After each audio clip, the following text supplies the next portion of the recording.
میں روزانہ کی طرح اپنے کام کاج میں مصروف تھی کہ اچانک دروازے پر دستک ہوئی۔ میں جانتی تھی کہ دروازے پر کون ہوگا، اس لیے صبح کا بچا ہوا کھانا میں نے شاپر میں ڈالا اور دروازہ کھول دیا۔ میری توکل کے عین مطابق باہر فقیرنی کھڑی تھی۔ میں نے اسے وہ بچا ہوا کھانا دے دیا۔ وہ کھانا لے کر بہت خوش ہوئی اور میرے پیٹ کی طرف اشارہ کر کے ہاتھ کے اشارے سے کچھ لکھنے لگی۔ میں نے اسے مسکرا کر دیکھا اور دروازہ بند کر دیا۔ یہ روز کا معمول تھا۔ اس فقیرنی کو اس گلی میں آتے مہینہ ہونے والا تھا۔ مجھے اس بیچاری کم عمر سی لڑکی پر بہت ترس آتا تھا۔ وہ گونگی تھی اور اشارے سے بات کرتی تھی۔ شروع میں تو وہ مجھ سے کھانا لے لیتی اور چلی جاتی، مگر پھر ایک دن میں نے اسے خود ہی کہا کہ میری اولاد کے لیے دعا کیا کرو۔ پھر اس کے بعد سے اس نے اشارے سے روز ایسے ظاہر کرنا جیسے وہ میرے پیٹ پر کچھ لکھ رہی ہے۔ میں سمجھ جاتی کہ وہ مجھے ماں بننے کی دعا دے رہی ہے۔ اگرچہ میری شادی کو اتنا عرصہ نہیں ہوا تھا اور نہ ہی سسرال میں کوئی اولاد کے تانے دیتا تھا، کیونکہ میں اور میرے شوہر اکیلے رہتے تھے۔ اس کے سارے گھر والے گاؤں میں رہتے تھے۔ ایک دن وہ فقیرنی پھر سے مانگنے آئی۔ میں نے اسے روٹی دی تو آج اس نے کوئی اور اشارہ کیا۔ میں سمجھی نہیں تو وہ مجھے کہیں جانے کا اشارہ کرنے لگی۔ میں نے کہا کہ کس کے پاس جاؤں؟ تو وہ نبض پر ہاتھ رکھ کر اشارے سے کہنے لگی کہ ڈاکٹر کے پاس جاؤ۔ پھر میرے پیٹ پر ہاتھ رکھا اور پھر سے ڈاکٹر کے پاس جانے کا کہا۔ مجھے اس کی بات کی کچھ سمجھ آ رہی تھی۔ کچھ دنوں سے مجھے چکر بھی آ رہے تھے۔ میرا خیال تھا کہ وہ ٹھیک کہہ رہی ہے، مجھے ڈاکٹر کے پاس جانا چاہیے۔ کچھ دیر بعد میں ڈاکٹر کے ہاں سے بہت خوش واپس آ رہی تھی۔ ڈاکٹر نے مجھے وہ خوشخبری دی تھی جو ہر شادی شدہ لڑکی کے لیے زندگی کی نوید ہوتی ہے۔ میری شادی کو 1 سال ہو گیا تھا اور خدا اتنی جلدی مجھ پر مہربان ہو جائے گا میں کبھی سوچ بھی نہیں سکتی تھی۔ ڈاکٹر نے کہا تھا کہ میں امید سے ہوں۔ سارے راستے میں یہی سوچ کر خوش ہوتی رہی کہ جب میں اپنے شوہر کو یہ خبر دوں گی تو وہ کتنا خوش ہوگا۔ پچھلے کئی دنوں سے وہ کچھ پریشان تھا۔ میں نے پوچھنے کی بہت کوشش کی مگر وہ ٹال جاتا تھا۔ اب اس کی پریشانی میں جب اس کو یہ خبر خوشگوار جھونکے کی طرح ملے گی تو مجھے امید تھی کہ وہ اپنی ساری پریشانیاں بھول جاتا۔ ماں باپ بننے کی خوشی دنیا کی کسی خوشی کا مقابلہ نہیں کر سکتی۔ میں جلدی گھر پہنچی اور اپنے شوہر کا انتظار کرنے لگی۔ پچھلے کئی دنوں سے وہ گھر بہت دیر سے آ رہا تھا۔ میں جانتی تھی کہ اسے یہ خبر ملے گی تو جلدی آنا شروع کر دے گا۔ اس کی پسند کا کھانا بنا کر میں خود بھی تیار ہو گئی۔ رات کے 10 بجے وہ کام سے گھر آیا۔ مجھے اس طرح سے تیار دیکھ کر وہ بہت حیران ہوا۔ جب میں نے اسے ڈاکٹر کی رپورٹس دکھائیں تو وہ سن ہی ہو گیا۔ اسے جیسے شوق لگ گیا۔ وہ کئی لمحے حیرت سے ان رپورٹس کو دیکھتا رہا۔ مجھے حیرانی ہوئی کہ وہ خوش کیوں نہیں ہوا۔ اس نے وہ رپورٹس نیچے پھینک دیں اور غصے سے پوچھا، کس کا ہے یہ بچہ؟ میرے سر پر تو جیسے آسمان ٹوٹ گیا تھا۔ اس نے اتنی بڑی بات کیسے کر دی؟ میں نے اس کا گریبان پکڑتے ہوئے کہا کہ تمہیں شرم آنی چاہیے۔ وہ جواباً چیخ کر بولا، شرم تو تمہیں آنی چاہیے، تم ایک بد کردار عورت ہو، تم میرے گھر میں اور میری زندگی میں رہنے کی ہرگز لائق نہیں ہو، نکل جاؤ اس گھر سے۔ میرے شوہر نے مجھے دھکے دے کر گھر سے نکال دیا۔ مجھے یقین نہ آیا کہ وہ میرے ساتھ کیا سلوک کر رہا ہے، مجھے بد کردار کیوں کہہ رہا ہے۔ میں نے تو کبھی اس سے بے وفائی نہیں کی تھی، اس سے ٹوٹ کر محبت کی تھی، اس کی خاطر اپنی ذات کو مٹا دیا تھا اور وہ مجھے بد کردار کہہ رہا تھا۔ میں نے چیخ کر پوچھا، ایسا کیا دیکھ لیا تم نے میرے کردار میں؟ کیا خرابی نظر آئی تمہیں کہ اتنا بڑا الزام لگا دیا؟ وہ کہنے لگا، مجھے سب معلوم ہو گیا ہے، سب پتہ چل گیا ہے۔ تم کیا سمجھتی تھی کہ مجھے دھوکہ دو گی اور مجھے پتہ نہیں چلے گا؟ تم نکل جاؤ۔ اس نے مجھے دھکے دے کر گھر سے نکال دیا۔ میں وہیں کھڑی کی کھڑی رہ گئی۔ میرے حواسوں نے کام کرنا چھوڑ دیا۔ مجھے سمجھ نہ آیا کہ میرے ساتھ ہوا کیا ہے۔ ایسے اچانک وہ مجھے کیسے چھوڑ سکتا ہے؟ میرے کانوں میں میرے ماں باپ کی آوازیں گونجنے لگیں۔ کتنا منع کیا تھا انہوں نے، کتنا روکا تھا مجھے کہ اس لڑکے سے شادی مت کرو، یہ تمہیں دھوکہ دے گا، مگر میں نے ایک نہ سنی اور اپنی مرضی کر لی اور آج اس کا انجام بھی دیکھ لیا۔ میرا نام کومل ہے۔ میں اپنے نام کی طرح ہی نرم و نازک اور کومل سی تھی اور تھی بھی اپنے ماں باپ کی اکلوتی اولاد، اس لیے خوب ناز نخرے اٹھائے گئے اور بہت لاڈ اور پیار سے پرورش کی گئی۔ میرے ماں باپ ایک ایلیٹ کلاس فیملی سے تعلق رکھتے تھے تو انہوں نے میری پرورش شہزادیوں کی طرح کی۔ میری ہر خواہش کو اسی وقت پورا کیا، مجھے مہنگے اور برانڈڈ کپڑے پہننے کو دیے، ایک سے بڑھ کر ایک اعلیٰ قسم کا کھانا میرے لیے بنتا تھا۔ مجھے یاد ہے جب میں نئی نئی کالج گئی تھی تو میری دوست اٹیلین کھانوں کی باتیں کرتی تھیں۔ میں نے اسی وقت گھر آ کر شور مچا دیا کہ اٹلی سے کوک منگوائیں جو میرے لیے میری پسند کے اٹیلین کھانے بنا سکے۔ میری ایک عادت تھی کہ میں ہر چیز سے ہی بہت جلد اکتا جاتی تھی، چاہے وہ کتنی ہی مہنگی کیوں نہ ہو۔ میرے بابا نے مجھے شہر کے سب سے مہنگے کالج میں ایڈمیشن دلوایا، جہاں میرے جیسے امیر کبیر اور رئیس آتے ہی آتے تھے۔ میرا نہیں خیال تھا کہ وہاں کوئی غریب پڑھنے کا خواب بھی سوچ سکتا تھا، لیکن ایک دن اپنی کلاس میں ایک نئے اسٹوڈنٹ کو داخل ہوتے دیکھ کر میں چونک گئی۔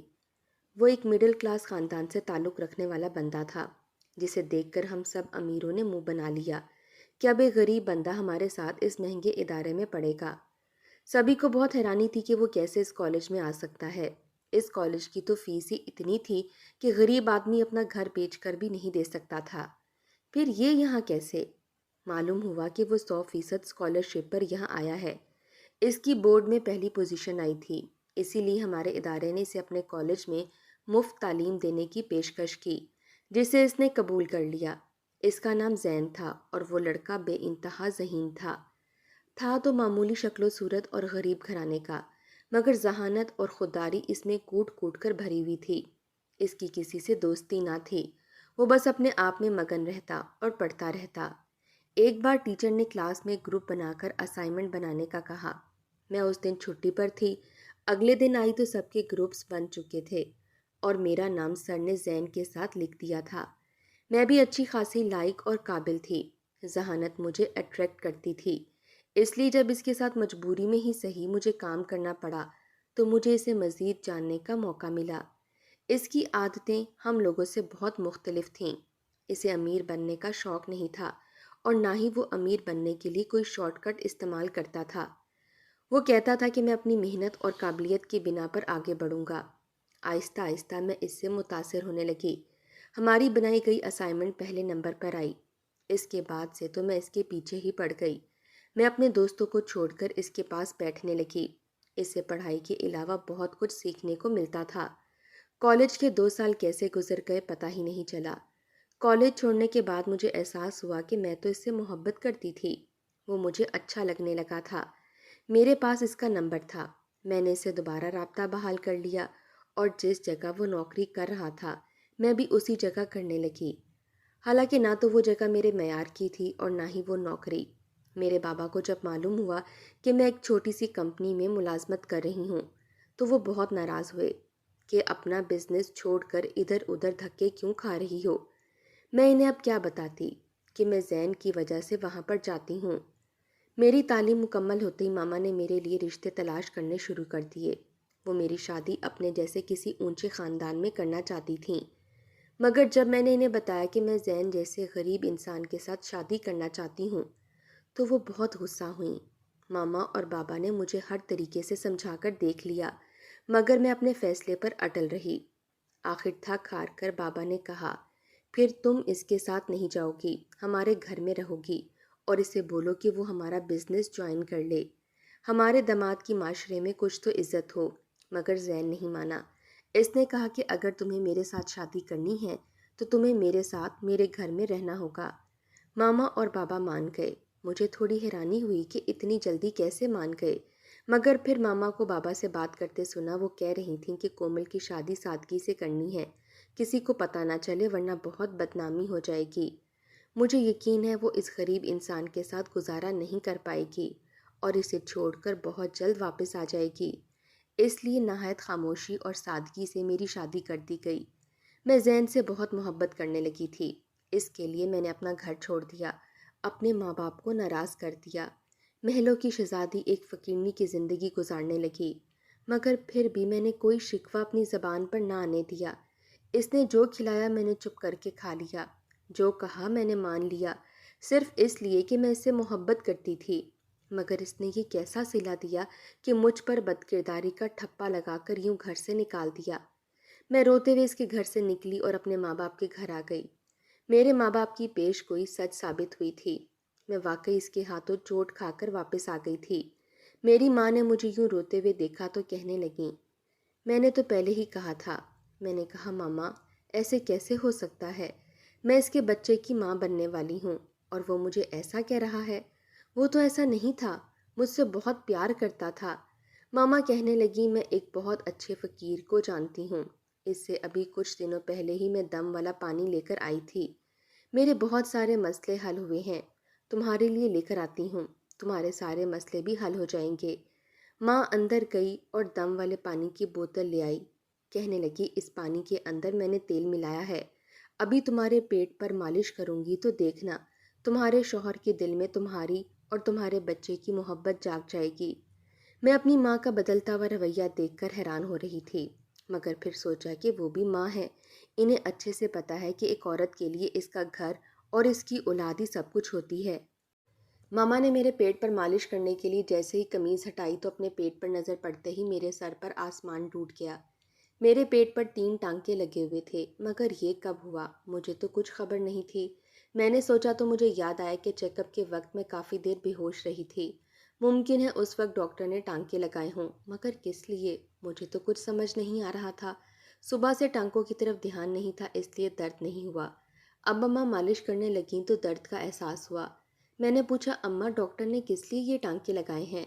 اماں کہنے لگیں ڈاکٹر اکثر کمزور لڑکیوں کو حمل کے آغاز میں یہ ٹانکے لگا دیتی ہے، تم کچھ دنوں میں ٹھیک ہو جاؤ گی۔ اماں نے دم والا وہ پانی ملا تیل لگایا تو مجھے کافی فرق پڑا۔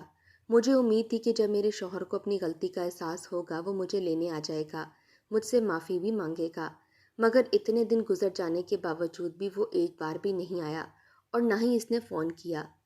میں نے اپنی ماما کو کہا کہ میں اس سے ملنے جانا چاہتی ہوں۔ مجھے لگا کہ ماما انکار کر دیں گی، مگر وہ مان گئیں۔ مجھے گاڑی میں بیٹھنے کو کہا اور مجھے اس کے دفتر لے آئیں۔ وہاں جو منظر میں نے دیکھا وہ دیکھ کر میری جان نکل گئی۔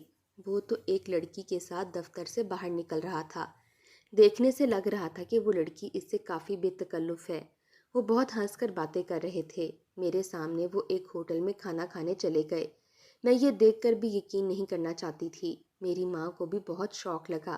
وہ کہنے لگیں اس لیے اس نے تم پر الزام لگا کر تمہیں گھر سے نکال دیا کیونکہ اس کی زندگی میں کوئی اور آ گیا ہے۔ میں روتے ہوئے واپس آئی۔ اگلے دن میں نے غصے سے سوچا مجھے اب اس شخص کے ساتھ نہیں رہنا۔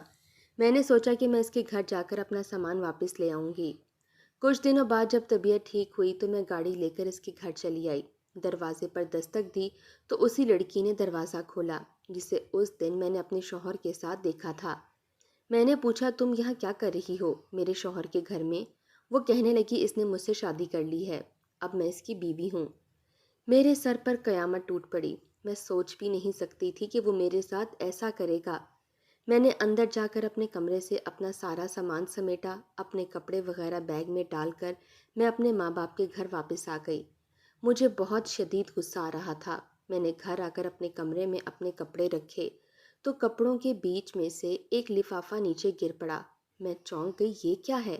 وہ کھولا تو اندر سے ہسپتال کی رپورٹس نکل آئیں۔ یہ تو وہی ہسپتال تھا جہاں میں نے اور میرے شوہر نے ایک بار ٹیسٹ کروائے تھے، مگر میری رپورٹس تو میرے پاس تھیں۔ میں نے رپورٹ کھولی تو وہ میرے شوہر کی تھی۔ یہ رپورٹس 2 ہفتہ پہلے کی تھیں، جب مجھے لگا تھا کہ شاید میں امید سے ہوں، کیونکہ جب میں نے اپنی علامات فون پر ماما کو بتائیں تو انہوں نے بھی یہی کہا کہ تم ڈاکٹر کے پاس چلی جاؤ۔ ماما کی ایک دوست بہت اچھی گائناکالوجسٹ تھی، اس نے بتایا کہ ایسی کوئی بات نہیں، لیکن تم دونوں میاں بیوی اپنے اپنے ٹیسٹ کروا لو۔ میں نے اور میرے شوہر نے ٹیسٹ کروا لیے۔ میری رپورٹس تو میرا شوہر 7 دن پہلے لے آیا تھا اور کہا تھا کہ ڈاکٹر نے کہا ہے کہ سب ٹھیک ہے۔ اس وقت میں نے اسے پوچھا اور تمہاری رپورٹس؟ تب میرے شوہر نے کہا تھا کہ میری رپورٹس ابھی نہیں آئیں۔ بعد میں بالکل بھول ہی گئی۔ ابھی اپنے شوہر کی رپورٹس کو دیکھ کر میرے ذہن میں ساری بات آنے لگی تھی۔ اس نے رپورٹس چھپائی کیوں تھیں؟ میں نے وہ رپورٹس پڑھی مگر مجھے کچھ خاص سمجھ نہ آیا۔ اگلے دن میں اپنے شوہر کی رپورٹس اپنی ایک دوست ڈاکٹر کے پاس لے کر گئی۔ اس نے رپورٹس پڑھی اور جو کچھ بتایا اسے سن کر میں پتھرا کر رہ گئی۔ میرے ہوش اڑ گئے۔ اس نے بتایا کہ ان رپورٹس کے مطابق تمہارا شوہر باپ بننے کی صلاحیت نہیں رکھتا۔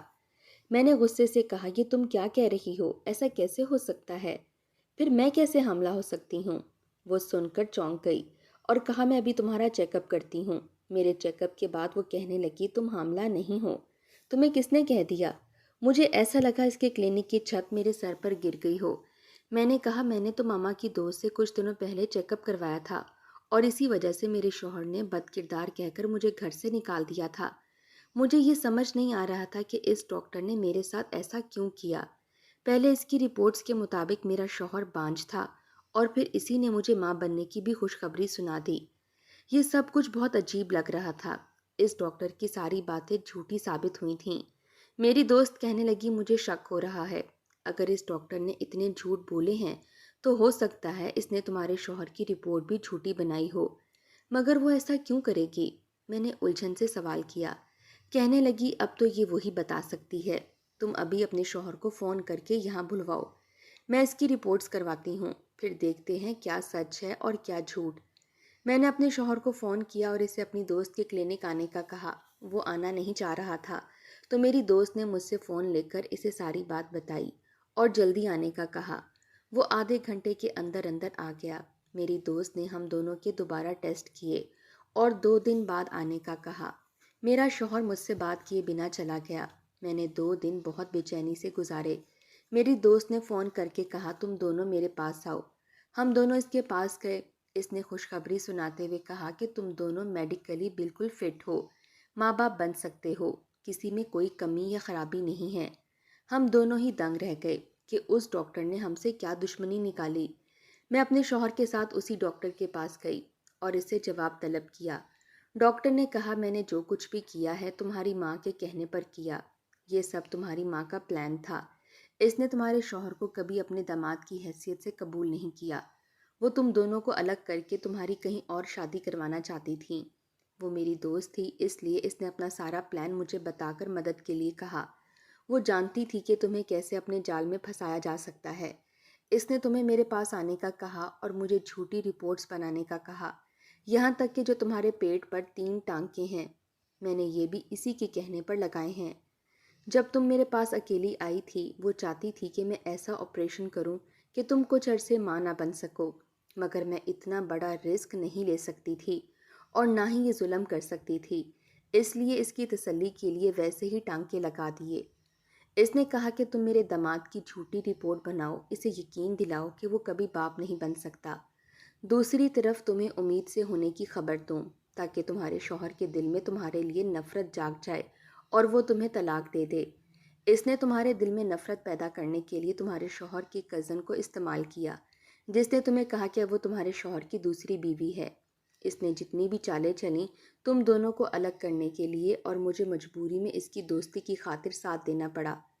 میرے شوہر نے بتایا کہ تمہاری ماں مجھے بھی روزانہ فون کر کے کہتی تھی کہ میری بیٹی کو طلاق دے دو، وہ تمہارے ساتھ نہیں رہنا چاہتی، وہ کسی اور کو پسند کرتی ہے اور تم سے شادی کر کے پچھتا رہی ہے۔ میں ان کی باتوں کو جھٹلاتا رہتا تھا، مگر جب مجھے پتا چلا کہ میں بانجھ ہوں اور تم حاملہ ہو گئی ہو تو مجھے کچھ سمجھ نہ آیا اور میں نے تمہیں گھر سے نکال دیا۔ مجھے معاف کر دو، جو کچھ ہوا تمہاری ماں کی وجہ سے ہوا۔ میری ماں اس حد تک بڑھ جائے گی مجھے یقین نہ آیا۔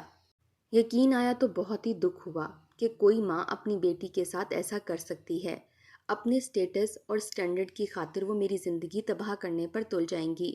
میں نے کبھی سوچا بھی نہیں تھا۔ ماما کو جب پتہ چلا تو وہ بجائے شرمندہ ہونے اور معافی مانگنے کے، انہوں نے کہا میں نے جو کیا تمہیں اس غریب کے چنگل سے نکالنے کے لیے کیا۔ میں نہیں چاہتی تھی کہ تم میری بیٹی ہو کر اس غریب شخص کے ساتھ زندگی گزارو۔ ہم کسی کے سامنے اسے اپنا داماد نہیں کہہ سکتے تھے۔ میں ماما کے سامنے اپنے شوہر کا ہاتھ پکڑ کر اپنے گھر واپس چلی گئی۔ مجھے بعد میں پتہ چلا کہ وہ گونگی فقیرنی ماما کے گھر کی ملازمہ تھی، جو بھیس بدل کر مجھے حقیقت بتانے کی کوشش کرنے آتی تھی، مگر وہ بیچاری کیونکہ بول نہیں سکتی تھی اس لیے بتا نہ پائی۔ میں نے اس کا بہت شکریہ ادا کیا۔ یہ تو شکر تھا کہ صحیح وقت پر حقیقت کھل گئی اور ہماری شادی شدہ زندگی تباہ ہونے سے بچ گئی، ورنہ ماما نے بہت اچھی چال چلی تھی اور وہ اگر کامیاب ہو جاتی تو ہمارے پاس کل کو پچھتاوے کے سوا کوئی چارہ نہ ہوتا۔ مگر کہتے ہیں نا کہ خدا بہترین چال چلنے والا ہے، اس نے ہمیں بچا لیا۔ میں نے ماما سے رابطہ قطع کر لیا کہ جب تک آپ میرے شوہر کو داماد قبول نہیں کریں گی میں آپ سے تعلق نہیں رکھوں گی۔ کچھ عرصے بعد خدا نے ہمیں بیٹی کی رحمت سے نوازا تو ماما نے بھی معافی مانگ لی اور سب ٹھیک ہو گیا۔